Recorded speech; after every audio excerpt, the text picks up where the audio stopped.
On file à Shanghai. Une petite piqûre.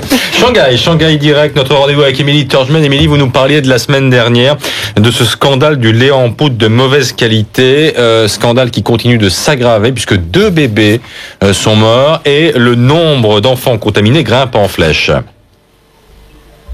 Oui Christophe, selon les autorités chinoises, près de 580 bébés auraient été contaminés. Ils souffrent en majorité de calculs rénaux et la moitié d'entre eux sont soignés dans les hôpitaux du Gansu, cette province du Nord-Ouest où, vous le disiez, on déplore les 2 premières victimes. Alors il semblerait que le lait ait été contaminé à la mélanine, un composant de la colle et du plastique. Toute la question est de savoir qui est responsable dans la chaîne de production. Les enquêteurs chinois se concentrent aujourd'hui sur les centres de collecte du lait et non plus sur les fermiers, comme l'avait suggéré la compagnie Sanlu, dont les produits ont empoisonné les bébés.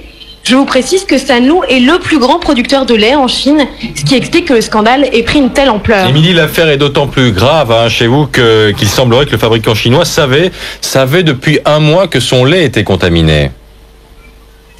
Et oui, et c'est une compagnie de Nouvelle-Zélande qui a révélé l'information. La compagnie Fonterra, elle était au courant depuis le début du mois d'août que Sanlu, son partenaire chinois, donc vendait du lait contaminé. Le gouvernement chinois accuse Sanlu d'avoir attendu que les premiers bébés soient malades pour agir. Pékin au contraire a réagi très vite. 19 personnes sont emprisonnées et 78 autres personnes sont interrogées en ce moment par la police. Pékin a promis de frapper très fort les coupables.